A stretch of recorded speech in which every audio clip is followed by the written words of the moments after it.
Hello, everyone. We're going to wait just a second to let the Zoom let everybody in.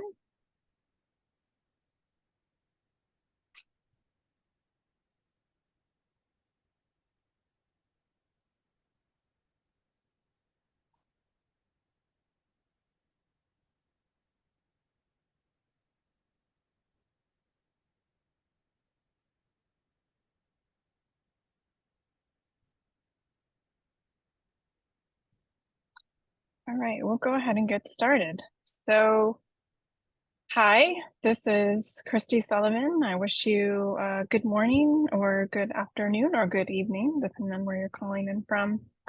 I'm the secretary of the American Society for Cellular and Computational Toxicology, and we are hosting this July 2024 webinar presented by ASCCT and the European Society for Toxicology in Vitro. I would first of all like to encourage you to visit our websites to find out more about our societies if you're new to either of them and find out more about our activities. You can join our mailing lists to find out about conferences, events, job announcements, and other engagement opportunities. This webinar is recorded, and the recording will be made available on the ASCCT website a few days from now. In the webinar platform, you can ask questions in the Q&A module. That is, please put your questions for the speakers in the Q&A module. You can find that at the bottom of your screen. Do not put them in the chat because it's a lot easier for us to keep track of them. Also, if you put them in the Q&A, you can look at other questions that have been submitted and vote for the ones that you'd like to hear the answers to, and we'll try to prioritize those. There will be a Q&A period after both presentations have finished, but feel free to enter your questions at any time and let us know if they're for a specific speaker or for both speakers. We have also enabled closed captions, and you can turn them on or off in the toolbar. And finally, please say hello. I see some of you already started doing that. Say hello in the chat and let us know where you're joining from. So really quickly, I wanted to remind you that the ASCCT has its annual meeting coming up in October, and we have just closed the abstracts for flash posters and sessions, but in fact, there's still an opportunity for a poster only until September 1st. So please visit our website and find out more about that. So today we have two presentations focusing on thyroid hormone disruption. Our first presenter is going to be Dr. Kostja Renko. He is a scientist at the German Federal Institute for Risk Assessment. As a member of the Strategies for Toxicological Assessment, he works on in vitro methods for the identification and characterization of thyroid disrupting chemicals. He's been involved in several endocrine disruption-related projects, has a strong background in basic endocrinology with a focus on thyroid physiology and dysfunction, and was a longtime member of the Institute of Experimental Endocrinology at the Charité University Hospital in Berlin. As a biotechnologist, Dr. Renko focuses on method development and optimization and has worked extensively on non-radioactive Sandell-Kolthoff-based methods to investigate the interaction of compounds with relevant thyroid hormone axis-related endpoints, for example, iodothyronine, deiodinases, iodotyrosine, dehalogenase, and TH transporter activity.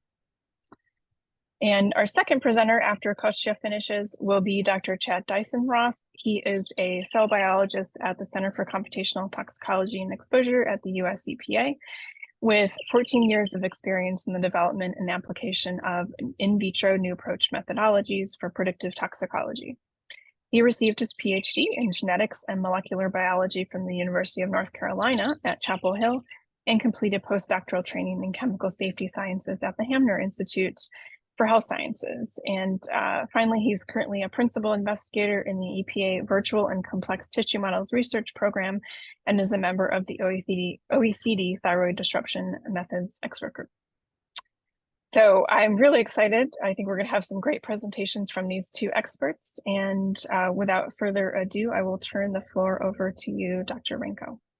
Oh, yeah, thank you, Christy, for the great introduction. Thanks to the organizers for inviting me to give this talk on one of my most favorite topics. And thank you to the audience for the interest. Yeah, I hope you can see my slides, maybe, Christy, just for confirmation purposes. Thank you. So looks good. Great. So I will give you a overview about the use of the Sandell-Kolthoff reaction as a technology platform for the identification of potential thyroid hormone system disruptors. A short disclaimer in beforehand. So most of the data that I show were generated in my former position. Christy already mentioned this was in academia. So the opinions and informations that are giving to you are meant to reflect my own opinions and not necessarily my current institution. Having said that, let's just start by summing up some things for the sake of time. So I assume that chemicals may affect key mechanisms of the thyroid hormone system. I hope you agree. And that there are concerns, and one of the major concerns is that there might be negative effects on pre and perinatal brain development here. And therefore, in vitro tests are needed.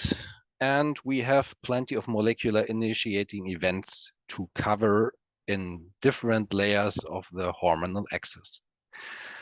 Aim of my webinar would be now to give you an overview about the potential use cases and application of the Sandell-Kolthoff reaction in vitro, but also as ex vivo readout, and more or less to kind of promote the use of this basic setup that gives access to different readouts. So the basic Sandell-Kolthoff setup you see is just a photometer in a dedicated space fume hood. It's a simple protocol to do this Sandell-Kolthoff reaction. I come there in a second. Has low running costs. You need a waste management and, of course, also work safety management. And it has a lot of elements that are more do-it-yourself elements. So there is no kit to buy until now. And but it gives access to several in vitro NAMs, or molecular initiating event reflecting in vitro methods, and it can also be helpful to work on ex vivo biomarkers or key events from animal studies, for example.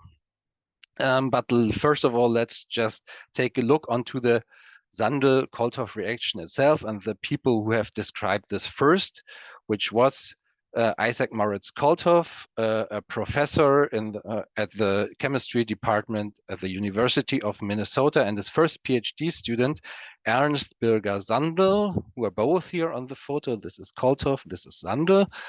And Isaac Moritz Kolthoff is described as a father of modern analytical chemistry. He's done a lot of things.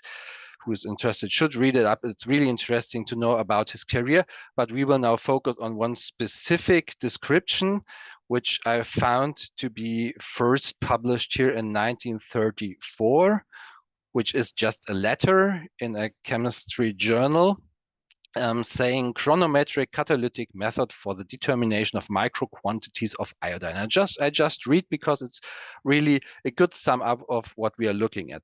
So we have found that very small amounts of iodine as iodide can be detected and determined by making use of the catalytic effect of the element on the reaction between arsenious acid, ceric sulfate, and insulfuric acid solution.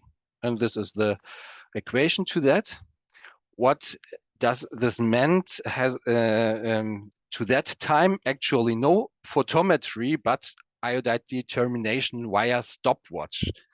So depending on the amount of iodide added to this reaction, which is a destaining reaction, it was observed by eye and by stopwatch how long it will take to reach full destaining. And here you see then time courses for different conditions, buffer conditions, and so on. So they did a lot of optimization work at this point. Nowadays, of course, it's much easier. You take a photometer and at one time point, you measure and have different absorptions to see how far destaining went till that time.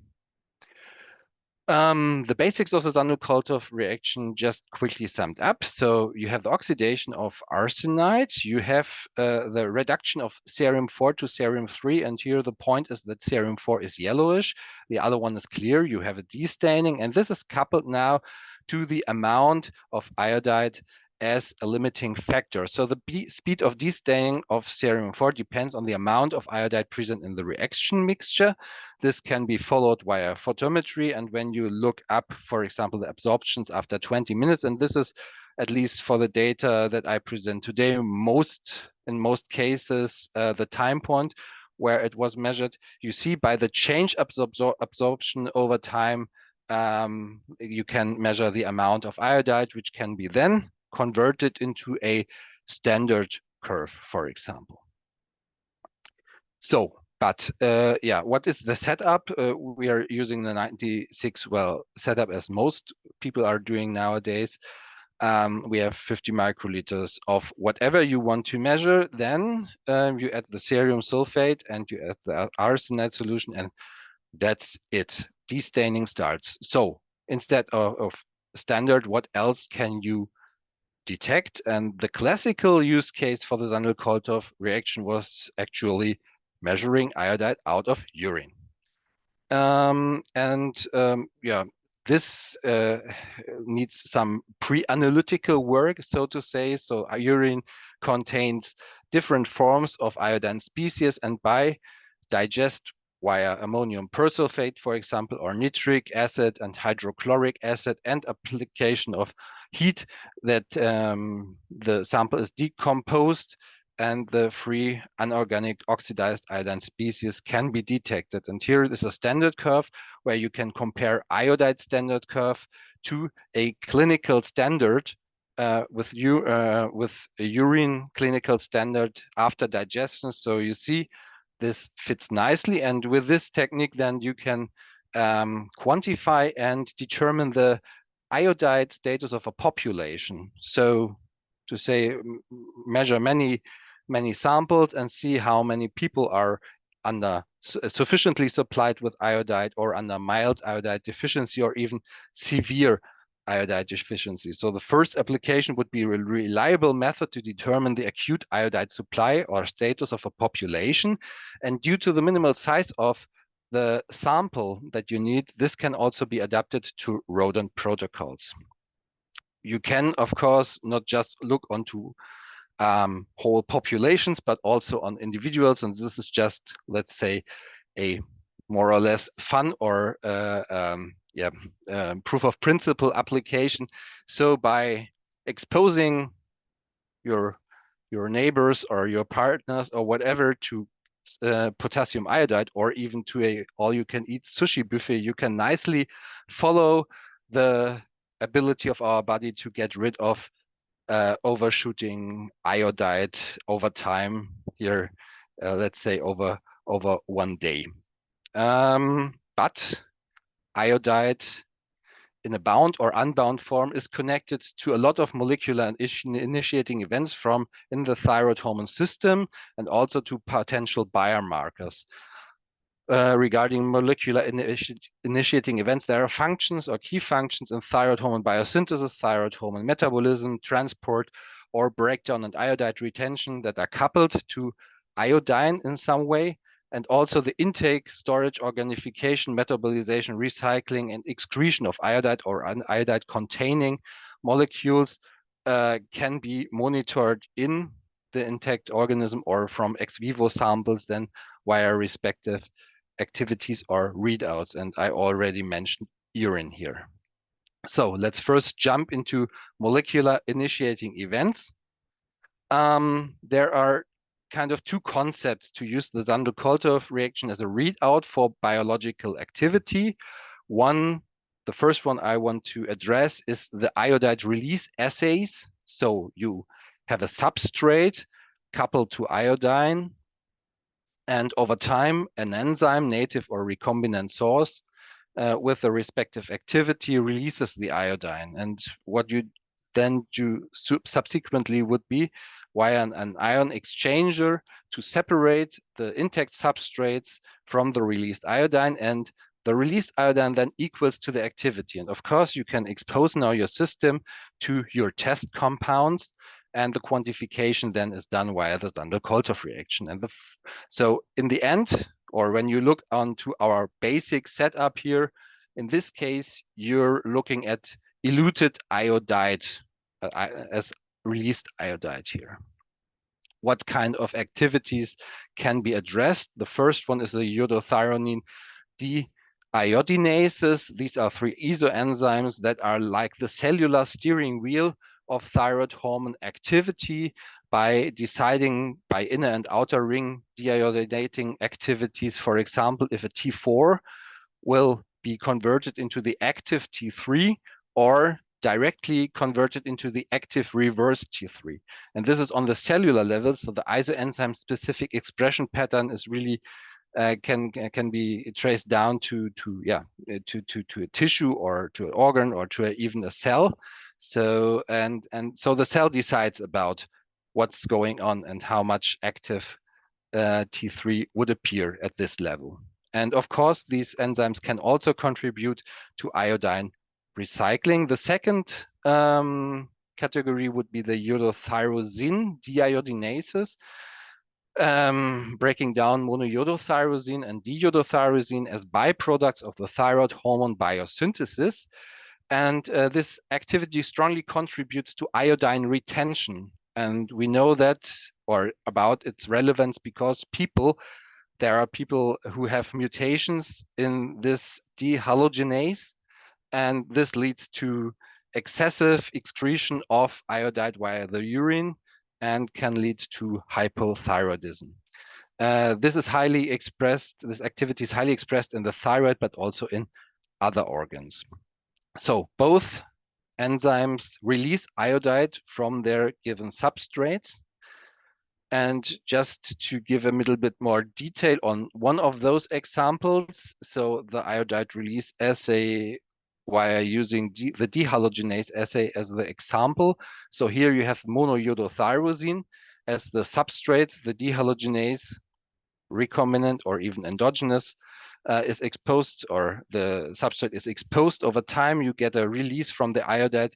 You get, again, this split up into the released iodide portion here, which reflects the activity. And this is measured via the Sandell-Kolthoff reaction then at the photometer.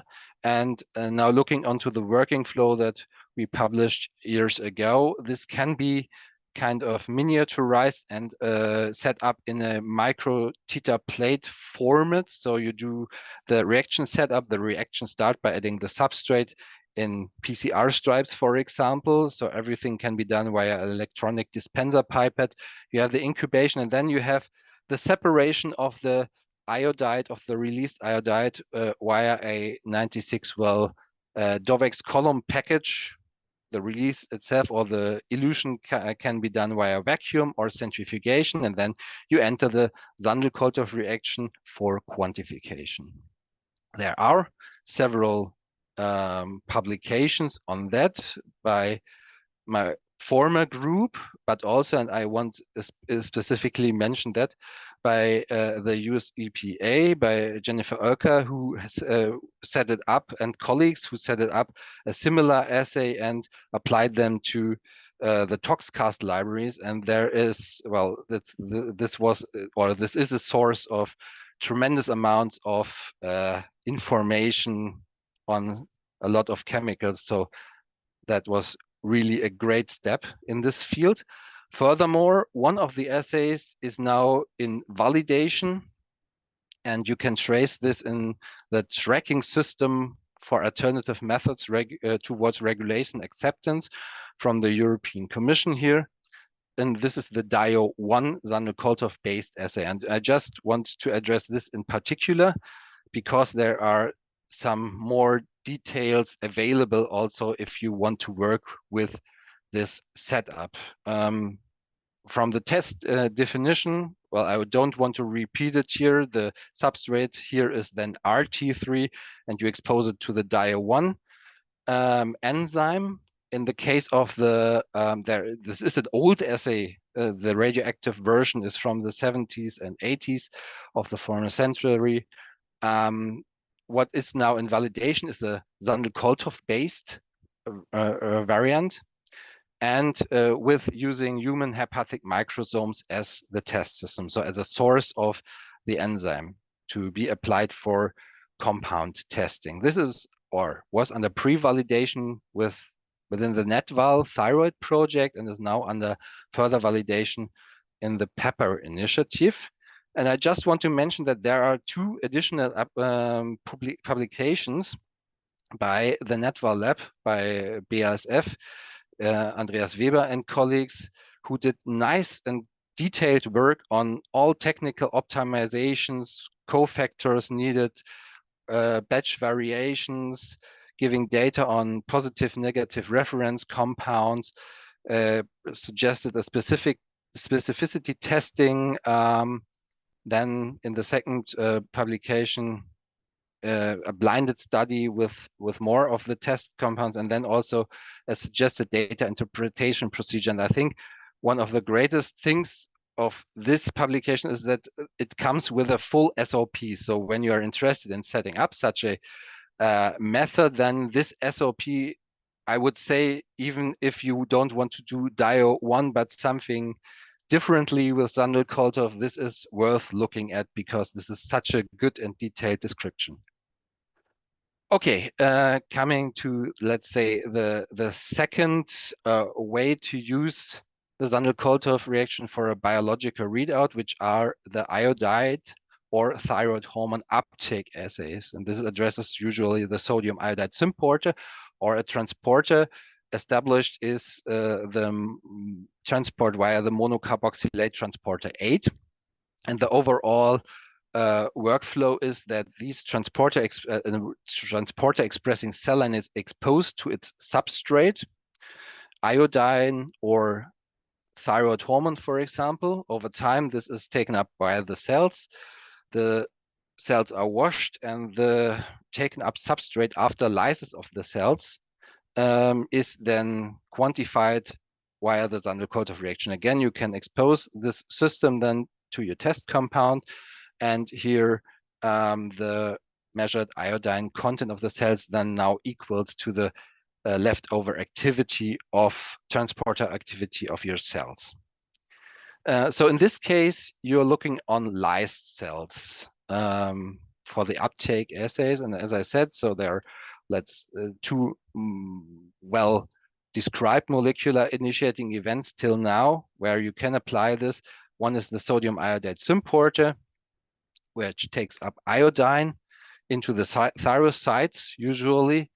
So it's an essential part of the thyroid hormone biosynthesis. It's a classical target of chemicals interfering with the thyroid hormone system, and a full block would lead to iodine deficient induced hypothyroidism. I will not go into detail with that one, but just to mention that this was the first assay that I know used Sandell-Kolthoff as a readout in 96 well plate, and this was a publication of the Ambroise group from 2010.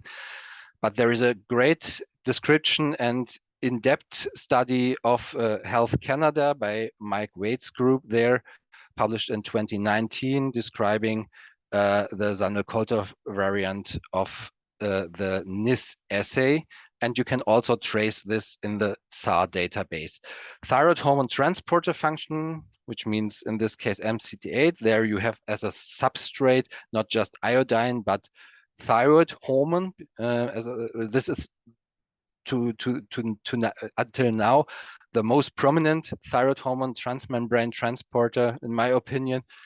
It's needed for sufficient congenital thyroid hormone supply in brain development, and this molecular initiating event is therefore of high concern. And we know about its relevance because there are people who have a more or less well-functioning MCT8 transport, and this leads then to the Allan-Dudley syndrome, which is a X-linked inherited disorder of brain development. Yeah, just to say that the severeness of this syndrome cannot one-to-one reflected in rodent models. This could be of interest here. So just to look a little bit in detail on this setup, the working schedule, or the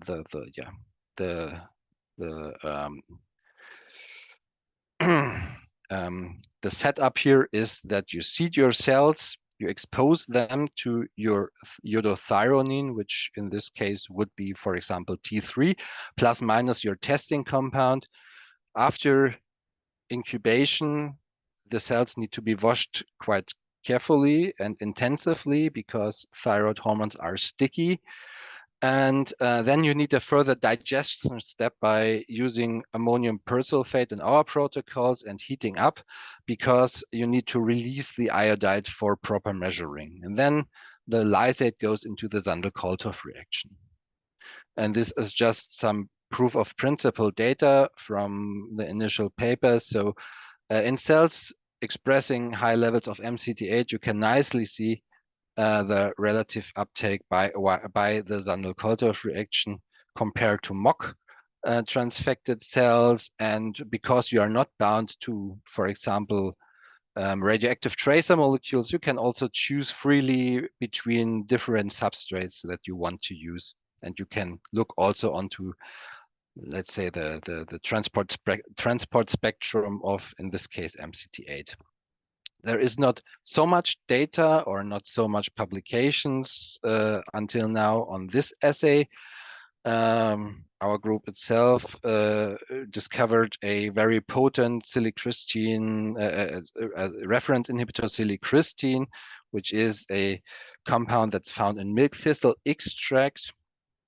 And then there is, again, from Health Canada, from Mike Wade's group, a great successful application on several compounds, characterization and performance testing of this in vitro setup, and most recently by the Vrije University Amsterdam, by Timo Hamer's group, another great publication where it was successfully applied on a library of compounds with an alternative digestion method based on UV radiation and alternative activity calculation as well. Again, this is in pre-validation, and the progress can be followed in the SAR database. So now we have the molecular initiating events covered from how far I know is available currently.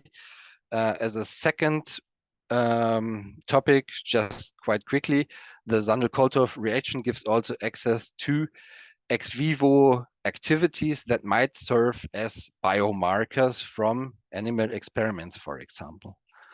Why this would be of interest? Well, in most test guideline experiments, the thyroid-related endpoints are limited to thyroid weight, thyroid histology, T3, T4, TSH, and this is even optional in some of the test guidelines. These are great readouts, but they just cover, let's say, when you look onto the whole axis, the upper part, so the until T4 and T3 is circulating in the blood. And what it leaves out is that there is a lot of regulation going on in the target organs, because here we have limited access to the cells by active transport, and we have this, for example, deiodinases, which can, on the cellular level, activate and inactivate.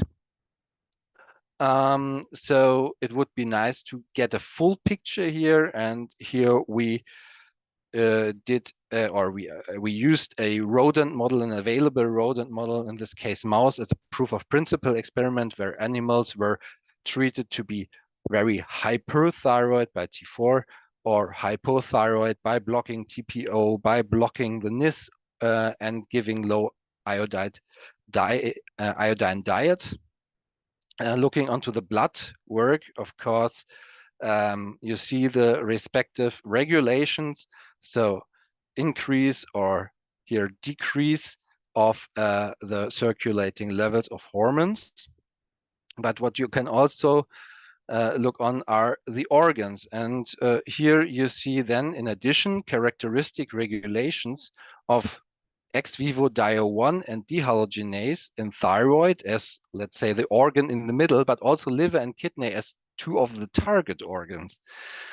You can even get, by looking onto the iodide urine from the animals and also onto the iodide content of the thyroid itself, additional information which gives you an idea about the iodide status of animal experiments. And this might be important because often it's unclear how well they are supplied, but this might be a this may affect the outcome of experiments depending on the mode of action of a chemical, for example.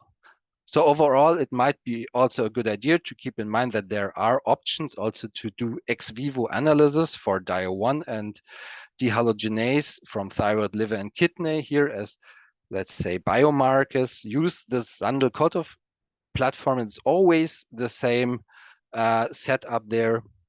And here we generated a suggested patterning, how regulation takes place in hyper or hypothyroidism on the level of the target organs there. This might be a option to look or to get a more comprehensive picture on the whole axis, including the target organs later on.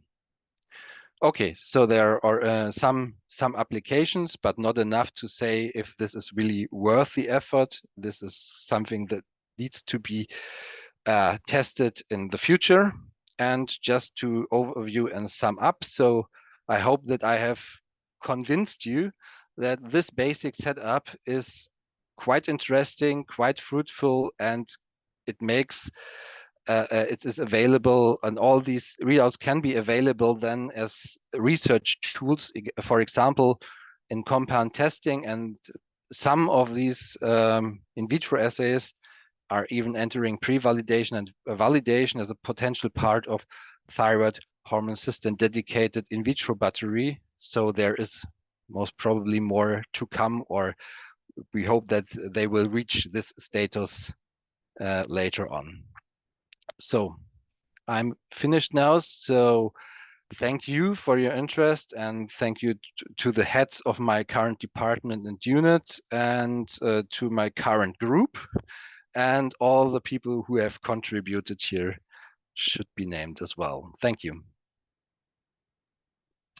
Thank you so much, Dr. Renko. That was a great overview and presentation of what we can see to come, good things to come for some of these tools. We have some questions already in the Q&A, and I will ask you all to keep adding your questions. I'm going to go ahead and move to Dr. Deisenroth's presentation, and then we can cover all the questions in the Q&A section. So thanks again, Dr. Renko, and we'll turn the floor over to Chad.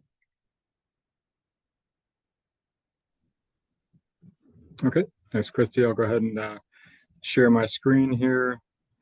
Great.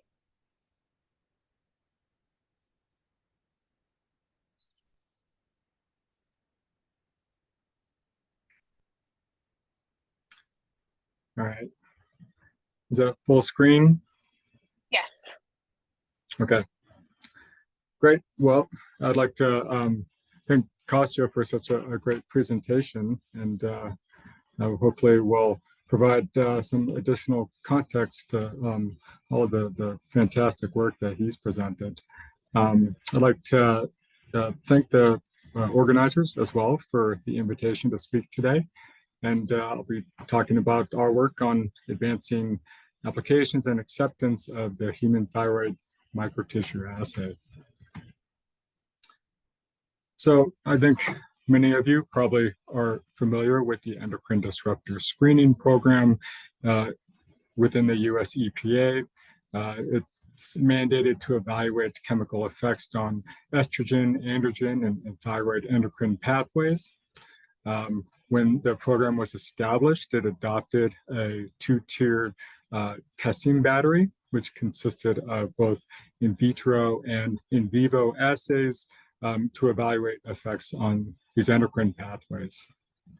The long and short of it is that that particular approach has proven not to be highly effective at screening the vast number of chemicals of concern for the program. And so at the end of 2022 here, the Office of Chemical Safety and Pollution Prevention put out a white paper noting their recognition and consideration and adoption of specific new approach methodologies that could be used as alternatives to the tier 1 screening battery.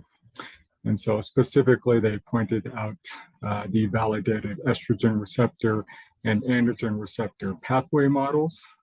These are models that use batteries of in vitro assays to generate data, which can then be used to populate computational models to predict effects against ER and AR signaling. What's notable about the report, though, is that there was very much a continued need to develop a similar approach for thyroid, right? So a set of in vitro assays for thyroid relevant targets that could be used to produce an integrated prediction model. So as Kostja noted, thyroid hormones touch every organ system in the body. They are essential for normal growth and development, as well as differentiation and energy regulation. You can have too much thyroid hormone, you can have too little thyroid hormone, which of course is of concern for adverse effects like those on neurodevelopment and function, cardiovascular function, energy metabolism, and thyroid cancer development and progression.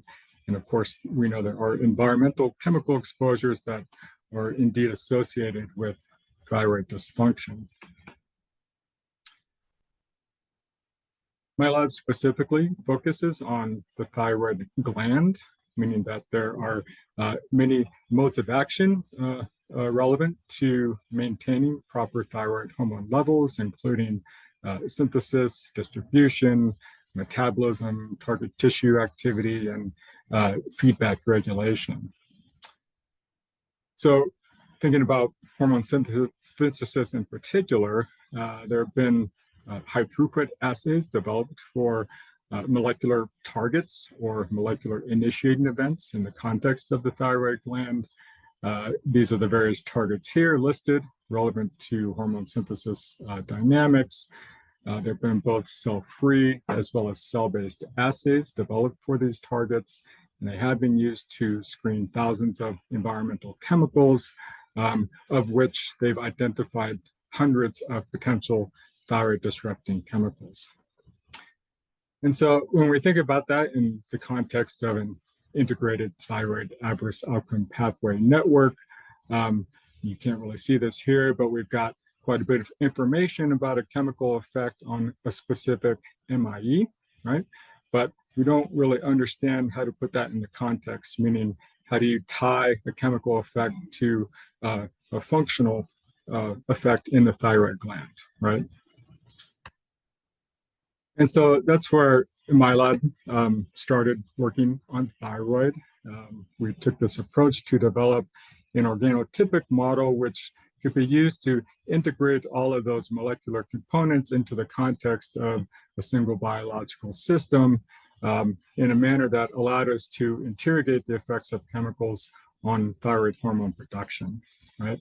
And so we've kind of taken a three-tiered strategy here in terms of developing a proof of concept of the assay, evaluating different cell sources as biological material for the assay. Today, I'll talk a bit about some of our efforts to go through the paces of validation, specifically doing a deep technical evaluation, as well as efforts to try to standardize the assay, and then some ongoing efforts to validate method transferability. And then we also have studies ongoing to try to demonstrate applications of these approaches, right? Specifically, using this as an orthogonal screening tool in the context of a tiered testing paradigm for hazard screening of the TOSCAS data, some computational modeling of the in vitro system, as well as some hazard screening for priority chemical classes like PFAS. But ultimately, our goal here is to establish a validated test method to evaluate human thyroid hormone disruption. So reproducing a hormone synthesis phenotype in vitro is challenging. It really boils down to two primary issues. One is the cell type that's used in the assay, and then second is the cell architecture. So I think you know that the thyroid gland is full of follicular subunits, right? And these follicles are comprised of follicular epithelial cells, which are arranged in a specific orientation, which enables them to be polarized, meaning that they'll express specific transporters and enzymes on the apical and basal sides of the cell, which turn out to be really critical for hormone synthesis. And in part, that's because components like iodide get taken up on that basal side. They get transported over to that luminal cavity where it undergoes a process of organification. Those pro-hormone substrates get taken back up, further digested to produce the final products, which then gets secreted back out into the bloodstream. So reproducing this revolving door effect was really the key goal of the initial method development. So at the time we started this, there were no high quality commercial sources of human thyrocytes available. And so we collaborated with a key partner here at LifeNet Health. They are an organ procurement organization that enabled us to establish a procurement pipeline for human thyroid tissues from organ donors. And so with that, we could bring in normal human thyroid glands, establish digestion protocols to isolate the thyrocytes from the glands. We could walk them through a limited recovery period in order to establish a donor biobank. For the purposes of this study, we did a comparative analysis of a traditional 2D monolayer culture to a 3D microtissue culture. And we looked at several endpoints here, morphology, gene expression, thyroglobulin production, as well as hormone synthesis. And what we learned through the study was that if you take thyrocytes and put them in a simple monolayer, then it's very clear that they don't produce hormone, right? But just simply by putting them into a 3D context, even in the absence of key environmental stimuli, they become more follicular-like, right? And then when you add in the correct environmental stimulus, specifically thyroid-stimulating hormone, all of a sudden you've got all the key pieces in place to produce a hormonogenically competent culture, right? And so we were able to leverage that phenotype to develop an assay around it and demonstrate that we could take key reference chemicals for several of those molecular targets in the gland, expose to the microtissues, and demonstrate dose-dependent inhibition of hormone synthesis. So thus, this allows us to connect chemical effects through their specific mechanism out to functional impacts on hormone production. All right, so developing the model is just the first step towards pushing a method like this towards regulatory adoption. There's very much a need to increase the confidence in the assay as a new approach method. And so working in the context of guidelines put out this year by the Interagency Coordinating Committee on the Validation of Alternative Methods, or ICVAM. This is, of course, the US Validation Authority. They put out these guidelines that really operate under the premise of the OECD guidance document 34, which is a framework to validate NAMs. But it's really intended to be more modular and flexible, right, to accommodate many of these shifting trends we see in the quickly moving NAMs field, right? So specifically, both the types of in vitro models as well as the computational models that are being used to evaluate chemical effects without using animals. All right. So we quickly learned that trying to standardize organotypic assays can be quite challenging. That, of course, is because you're using cells derived from human donors. And so inherently, the use of primary cells means that there will be some intrinsic level of biological variability as you move from donor to donor.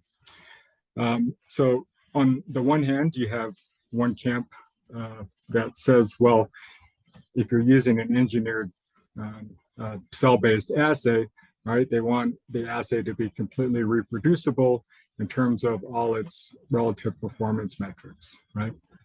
But the flip side of that is that by virtue of using an assay that sources cells that are as close to human as you can get, they're the least modified from their native tissue or organ of interest, right?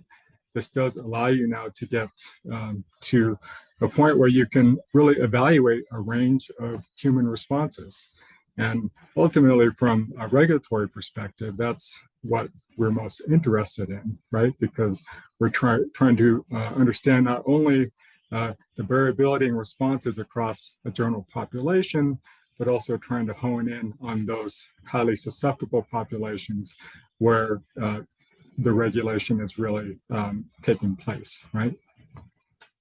And so the goal of this next study was try to think about establishing minimum acceptance criteria for donor qualification, meaning that we have confidence in the donor cells that are being used in the assay and that the data coming out of it can reliably be used for decision making. And also establish quantitative performance guidelines, right? All in the vein of trying to increase confidence in what we might deem to be the true biological performance variability. So with that, we expanded data collection efforts to a broader cohort of human donors here. We've got 32 individuals that are reflective of diversity in age, sex, race, and BMI. We evaluated many of the same endpoints as the initial method development study, so microtissue morphology and overall biomass, the sensitivity of the TSH receptor, thyroglobulin synthesis, hormone production, as well as responses to those reference chemicals.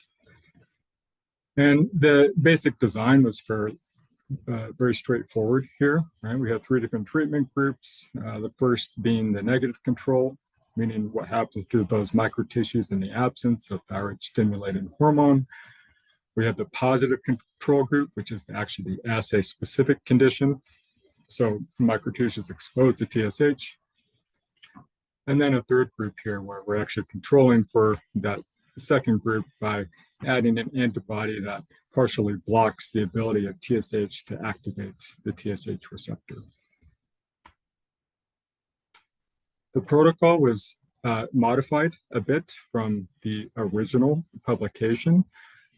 Again, keeping method transferability in mind, we're trying to think about how we can keep things as simple as possible to improve end user adoption and to enhance robustness of the method. And so the main thing that was done here was to eliminate all upfront cell culture work, right? So now we can take very early passage frozen thyrocytes, we can thaw them out, plate them directly into a 96-well plate on top of a hydrogel, at which point you simply allow the native biology of the cells to take over by providing the right environmental cues, right? So the cells will self-assemble, and mature into functional microtissues over the course of 8 days, at which point you can initiate test chemical exposure. And we do this for every 2 days for a total duration of 6 days to simulate the subacute exposure scenario. At that point, we can take images of microtissues to evaluate any changes in morphology. We can collect the condition supernatant, which is analogous to a serum draw from an animal study. And that's where we can analyze hormone analytes like T4 and T3, but also secreted proteins like thyroglobulin. And then we can also look at viability of the microtissues, not only to understand any changes that may have occurred in overall tissue mass, but also any confounding effects of chemicals on cytotoxicity. All right, so as you might imagine, across 32 donors, we saw quite a range of hormonogenic competence. Here we're looking at T4 concentrations across the 32 donors here. That's in the triangles. The circles represent the ATP relative to each of the donors. And this is to illustrate that we don't see any clear correlation between the amount of cells in the well and the amount of hormone that's produced, right? So clearly there's more going on in terms of the intrinsic biology. And visually, you can see that many of the high-performing donors will have very prominent response to TSH, meaning that as you see these many microtissues formed on the surface of the hydrogel, they do increase in size, likely due to function both of proliferation as well as hypertrophy. And then as you look into low-performing donors, you can see that they don't seem to respond visually nearly as well, right? You can also look at the distribution of the data for each one of these measured endpoints and statistically derive lower confidence limits to establish data-driven criteria for minimum acceptance. In this case, honing in on T4 as the key required endpoint for the assay, but also recommending T3 as well. And the minimum amount of hormone that's produced is really quite low. So, you know, it's reasonable to think that many donors would qualify. But this helps to further illustrate that point. I'll move you over here to the right-hand graph where you've got T4 and T3 plotted for all 32 donors in that initial cohort here. I'll point out that the correlation between T4 and T3 is very high, right? Which is encouraging, suggesting that there's you know, an intrinsic program within the context of each donor thyrocyte to produce certain proportions of T4 and T3. And the dotted lines here represent those established minimum acceptance criteria. And what we're looking for are the donors that fall into this red box, right? Meaning that they meet or exceed the criteria for T3 and T4. And so you can see that 24 of the 32 donors were deemed to be qualified in this assay. And that's an important point because you've got donors down here now, potentially 1 out of 4, that would not be considered to be qualified for use in the assay.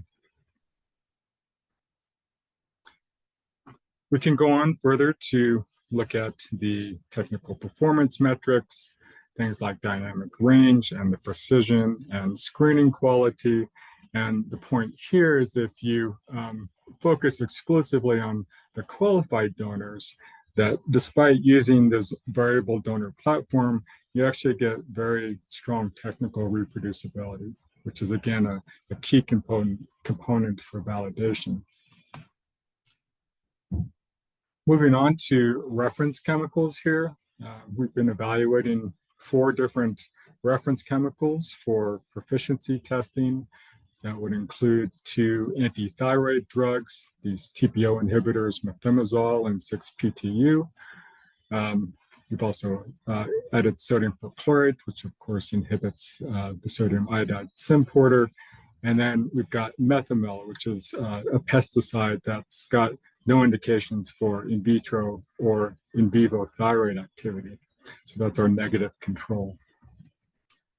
Using methimazole as an example here, we can aggregate the concentration response data from all 32 donors.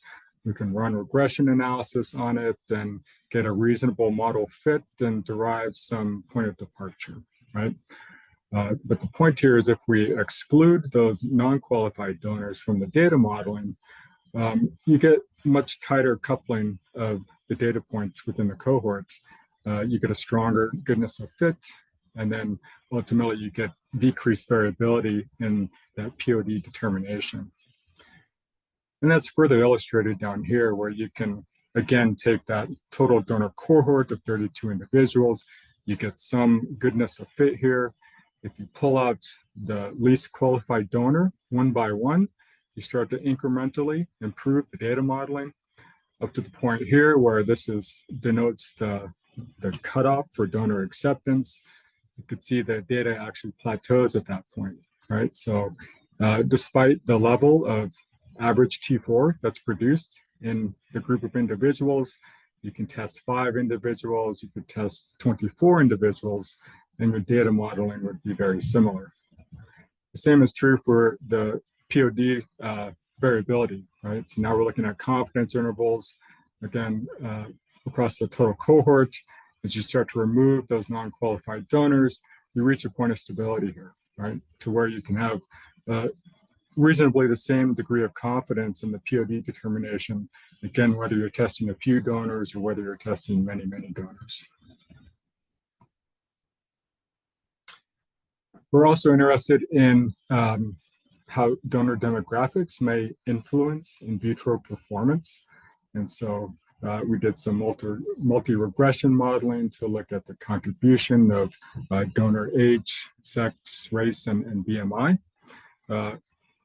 on these various endpoints. And ultimately, we're able to determine that, indeed, donor age and BMI did play a pretty significant role in some aspects of the assay, like microtissue formation, response to TSH, and thyroid hormone synthesis. And so we're able to at least use that information to establish preliminary guidelines for improving donor procurement efforts, which is quite time and resource intensive process, right? And we also don't want to be taking organs that would not meet standards for use in a research setting, right? Because that's an unnecessary procurement. And so we hope to improve the efficiencies of procurement by implementing some of these guidelines. All right, so some key points here from the first couple studies is we think this helps to advance AOP-based thyroid testing, where we can move beyond MIEs out to a very critical key event that we can now evaluate in vitro. We're treating primary human thyrocytes as a technology, right, and trying to establish standards not only for qualification, but for evaluation of the data that they produce. We've sought to establish minimum performance guidelines for the assay for proficiency testing purposes, and that this establishes the assay is ready for method transfer. With that said, we are in the midst of an interlaboratory validation study. This is also in short called a ring trial, where we're working with external partners at Bayer Crop Science, Corteva AgriScience, and LifeNet Health.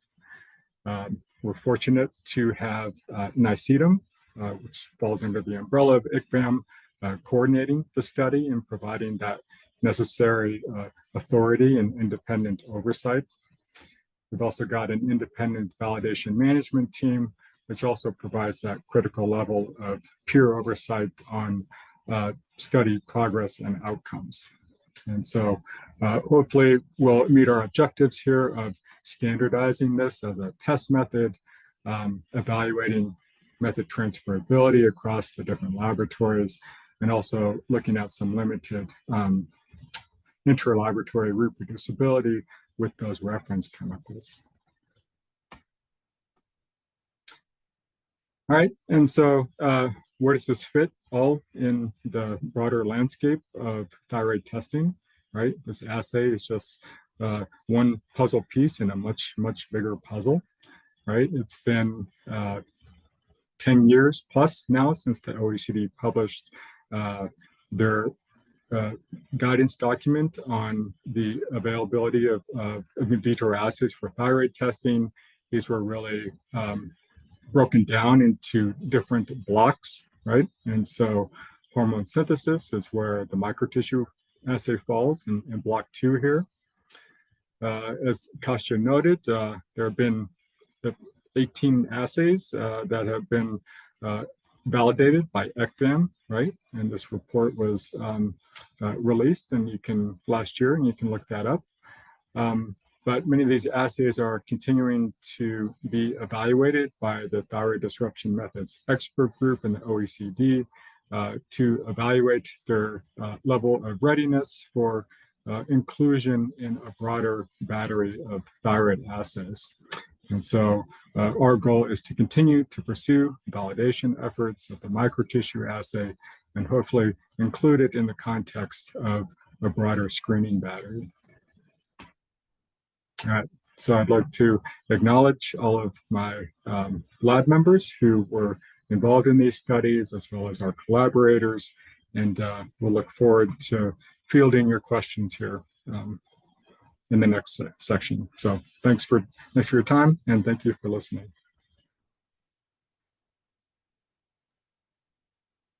Thank you very much, Dr. Deisenroth. That was a great pair of presentations, great presentation. And I'm in particular, I'm glad you kind of went through that process of qualifying donors, because I think a lot of people are struggling with that dichotomy of, you know, wanting to make sure we have reproducible assays, and at the same time, the promise of some of these new approaches based on human physiology is that they can give us an information about variability, but then that sort of, you know, leads to, yeah, exactly. or then says, okay, then we need 100 donors and, you know, a massive assay effort. So we've got a lot of good questions coming in. I am going to start with a question for you, actually, but Kostja, would you like to join us? Excellent.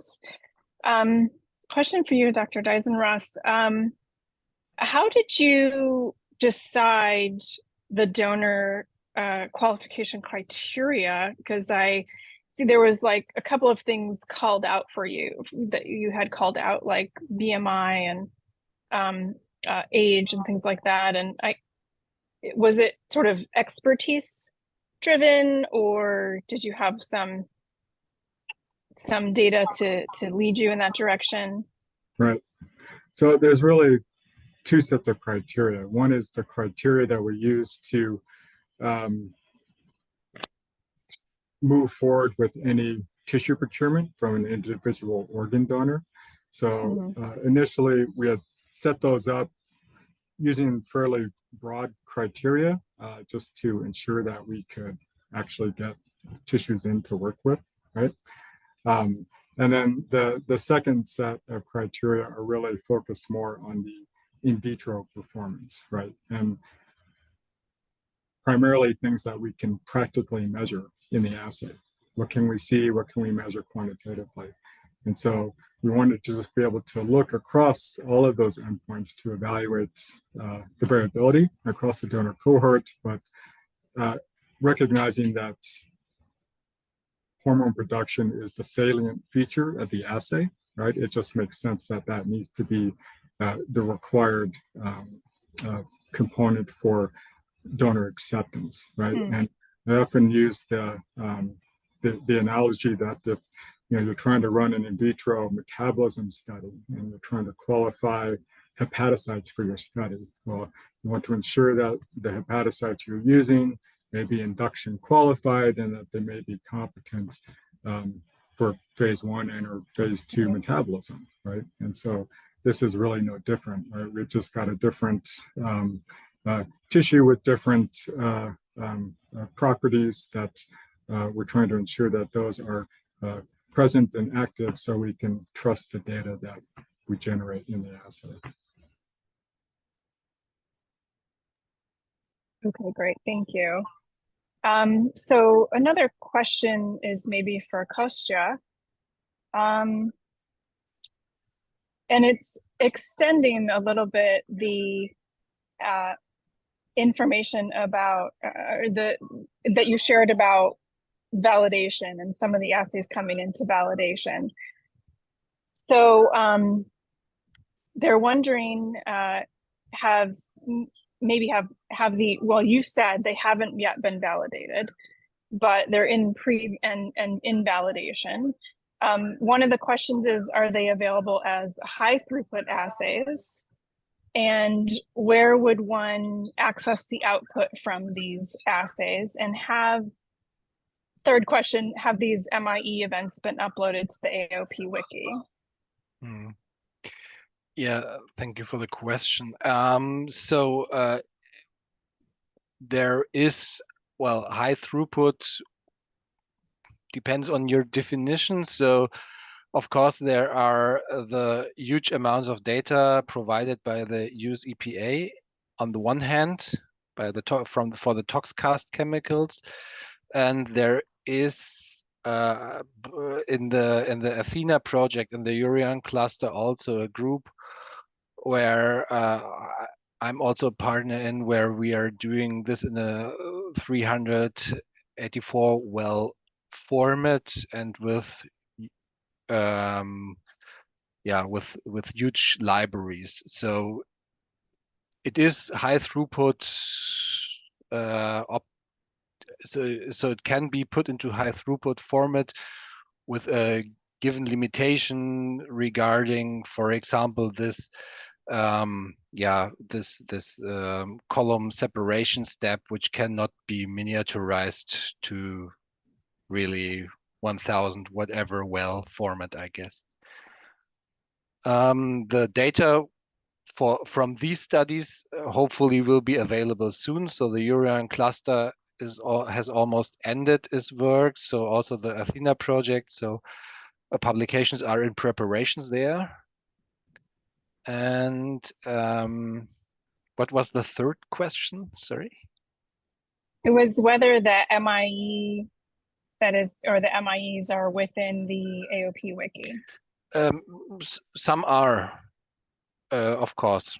Yeah, I think, for example, deiodinases are found in there. Sodium iodide symporter is found there.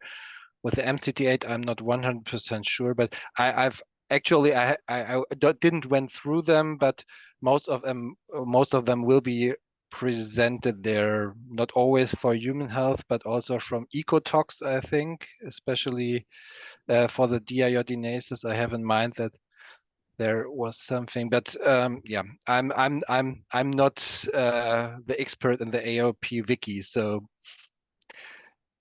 everybody should check by himself then. Sorry. Got it for sure.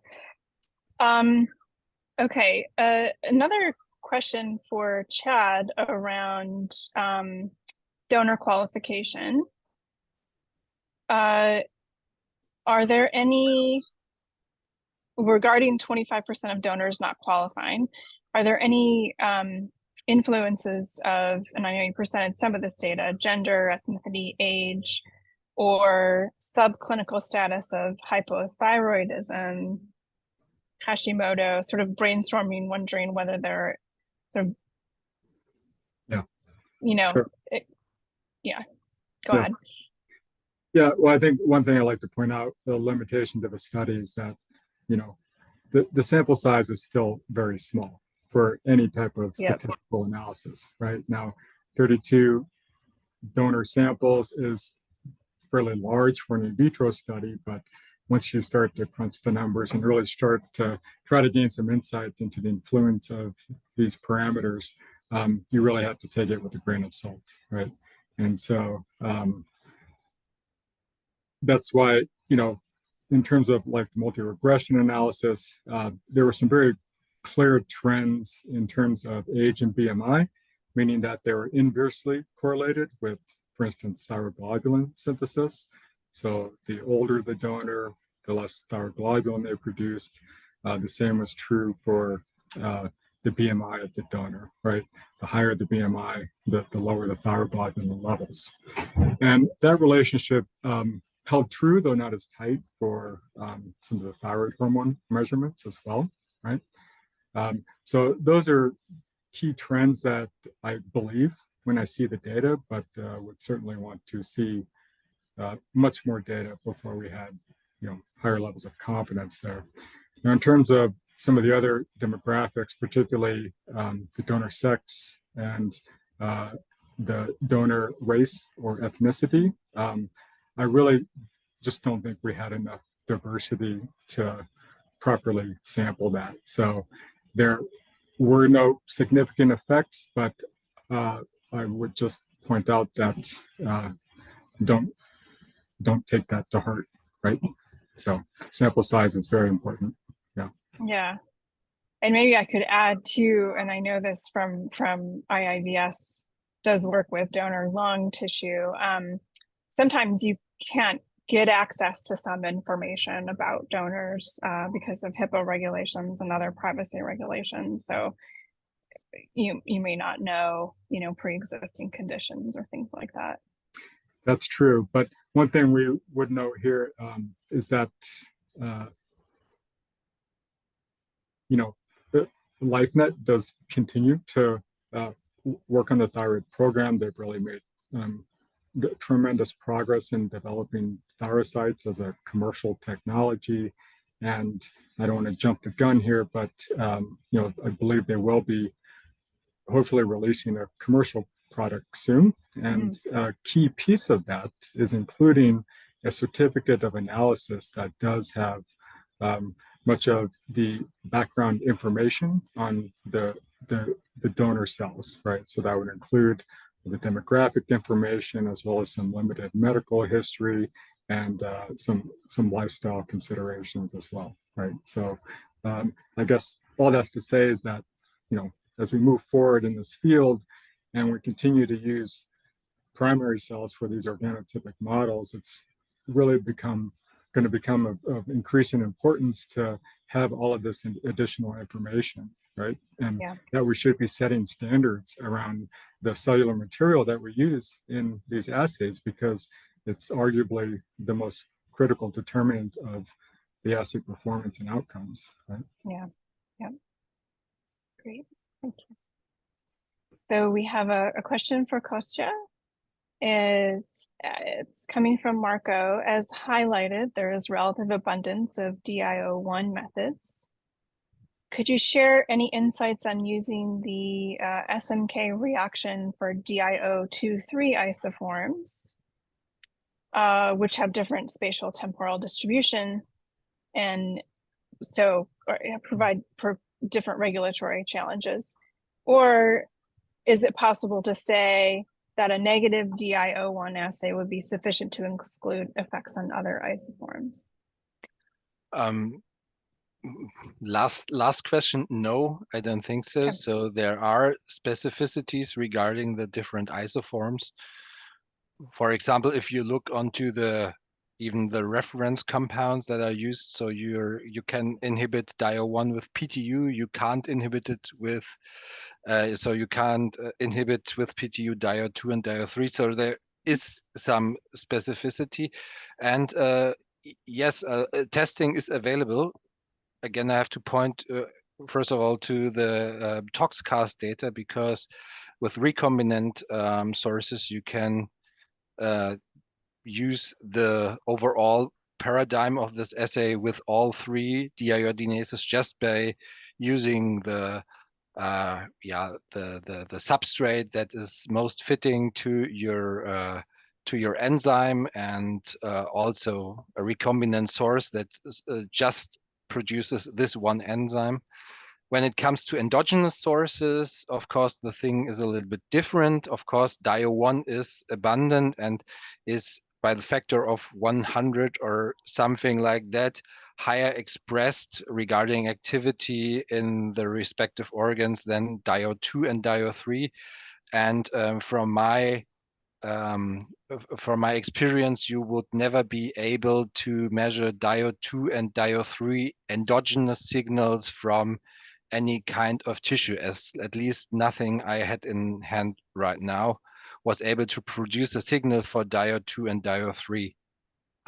So you will always be depending on recombinant sources here. But overall, testing for all three isoenzymes is possible and is also necessary. There is, of course, an overlap in the inhibitors. So there are pan inhibitors, but there are also more or less specific compounds. Great, thank you. One more question for you. When using the Sandell-Kolthoff reaction in the NIS assay, can one distinguish between true NIS inhibition and increases in efflux via pendrin or anositamin? Well, this will depend on your cellular model.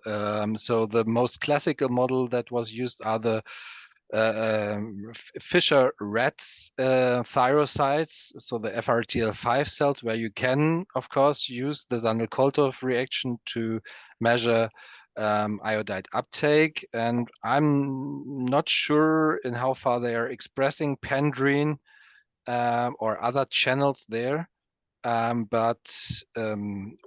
Usually, so most of the recombinant cell lines that are in use are, for example, hex cells expressing high levels of sodium iodide symporter, and I'm quite sure that they will not have these thyroid specific channels that would then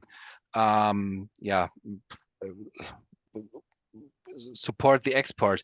On the other hand, if you're doing this assay, it's very crucial that after you are doing your uptake, you quickly wash and measure, because when you leave your cells just for some minutes with PBS on top, they will, of course, export the iodine. So I'm not sure which channel, or the NIS could go into both directions. Not sure about it, but of course, you can also see export from these cells. But I'm not sure if you're quickly doing this with high expression of NIS, you will probably not, so the assay will not be interfered by any export activities, because the gradient in the assay is quite high. You have 10 to 20 micromolar iodide around the cell, and this, which is exceeding whatever is in the cell, so the gradient is quite clear towards import here. Thank you. Question for Chad. It's related to reference chemicals, and stating that some may become your future positive negative assay controls. They're seeing quite tight data with qualified donors. Considering the implementation of assays in CROs in the future, would you feel that a small number, i.e. 1 to 3 concentrations, would be sufficient, or would you feel that assessing the IC50 for one or more reference chemicals is always beneficial to assess batch-to-batch variability and acceptance criteria? They're also wondering, were you able to define a critical number of donors that would cover human variability sufficiently, considering the biological MIE?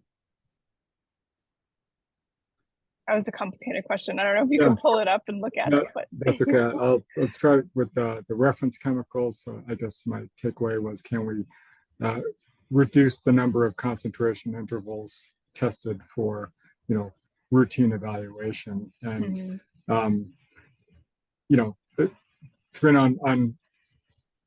it depends on your concentration range, right? And certainly, I guess our understanding with the sort of range of activity in the group of thyrocytes that we've evaluated, you could define a range around that and establish intervals in between to get, whatever level of granularity you need for your modeling purposes.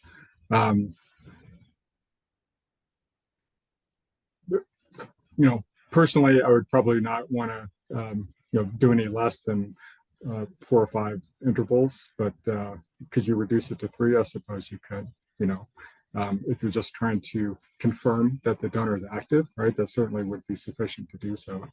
And then, whether or not, I guess the second part was, should we have more reference chemicals or a single reference chemical, or more reference chemicals with fewer concentration intervals, or one reference chemical with more concentration intervals, right? Could probably go either way. I think in terms of like a CRO running a control, if I were doing this in my laboratory and I just wanted to confirm that T4 synthesis was being inhibited, I think it would be sufficient to run a single control across a broader concentration series to verify that that's happening. And so I think that would be adequate. The third part of the question was critical number of donors to cover MIEs. Variability. Yeah. Yeah, so we didn't do any power analysis for any of the reference chemicals and their specific effects. And so I can't speak to that directly, but that's certainly something that would need to be considered. Yep. Okay, this question came in from when Kostja was talking, but so I'll pitch it to you first, but maybe either of you have something to mention. It's about iodine. It is regarded as an endocrine disruptor, but iodine deficiency is maybe the greater problem. Are there any adverse effects known after high exposure to iodine?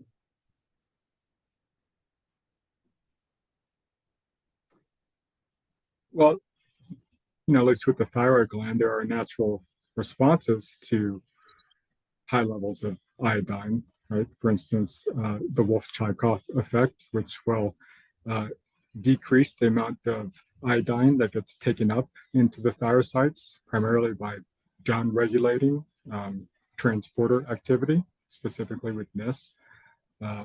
There's also, the Plummer effect, which is a similar phenomenon that will allow iodine into the cells, but it will inhibit the proteolysis of thyroglobulin, right? So it halts hormone production at the stage of, iodide organification. I think there's one phenomenon I'm familiar with, which is the Jod-Basedow effect, and apparently it may not happen in healthy individuals, but those with active thyroid disease may be susceptible to high iodide concentrations, where they may go into a transient state of hyperthyroxanemia, right? So they produce too much T4, meaning that they probably bypass some of those natural regulatory feedback loops that are intrinsic to the thyroid gland. And so I guess that's all I can really speak to in terms of adversity specific to how the thyroid regulates hormone production. But of course, the natural consequences of that would be, how does that extend to other tissues, and how does that impact an individual over time, right? So maybe Kostja, you can speak to some of that. Well, no, I would agree to all these documented effects, and then there are ongoing discussions, I would say, but this is more than from the medical field over the last decades. So for my opinion, of course, iodine deficiency is obviously, well, depending on your life status, the higher the higher risk. But there was discussion, or is still discussion, if, for example, autoimmunities are or the development of autoimmunities are supported by high iodine. But this is really an ongoing discussion, and I'm not a medical doctor, so I think it's a little bit iffy to touch that without the background, knowing what chronic iodide exposure does to a person from the perspective of a of somebody who studied medicine. So no addition to that well-documented effects. Okay, well, thanks you both for having a go at it. We have a couple more questions we'll try to address. The first one came in when you were presenting, Kostja. It's about this SK reaction. When cells are expressing all of the different proteins, for example, for NIS and MCT8, how do you differentiate the activity of both proteins while running the SK reaction?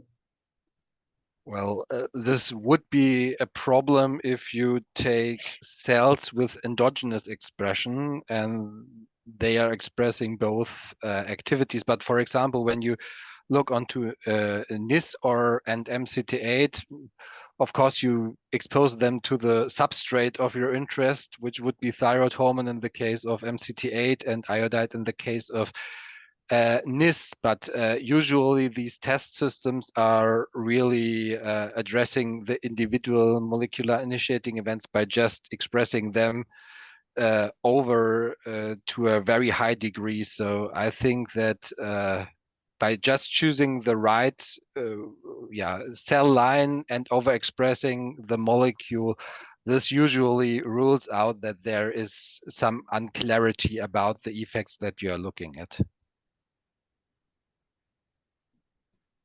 Great, that's really helpful. Thank you. So we have two more questions that are almost two sides of the same coin. We'll take the first one. It's talking about the subtle effects of methimazole as an anti-thyroid medication, and wondering whether subtle changes will be picked up in vitro, and are those subtle changes considered relevant in a screen versus are those actually showing adversity in vivo? I don't know who wants to take that first. Well, I guess just as a general rule of thumb, any type of hazard screening that we do, it's called hazard identification for a reason, simply because all we can take away from that information is that a chemical or drug may impact that specific biological target. Now, to what degree is necessary to induce adversity in a more complicated system, i.e. an organism, that's not something that we can predict in the context of a single screening assay, right? Now, there are other computational approaches like PBPK modeling, for instance, that may help you to address some of the pharmacodynamic or toxicodynamic issues relative to your chemical perturbation, and IVE to try to understand the dose context of your specific target tissue, right? And so you try to help to use those kind of pieces of information to inform potential adversity. But again, from the standpoint of a simple hazard screening assay, we can only confirm potential hazard exists. Anything to add, Kostja? Yep. Okay, great. I want to squeeze this question in really quick. It's directed to Chad about the organotypic assays. Is it feasible, essentially, to transfer this in vitro system to CROs, given that it might be sensitive to changes in the environment and handling and media? And will there be a training program in order to help facilitate that? Yeah, I mean, I think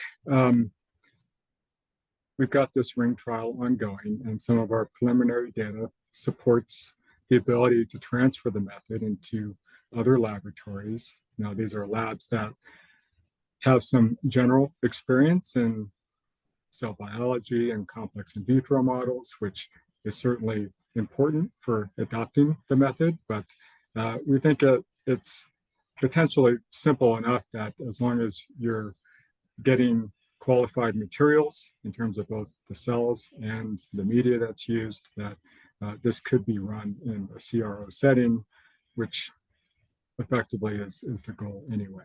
Right? Great, thank you very much.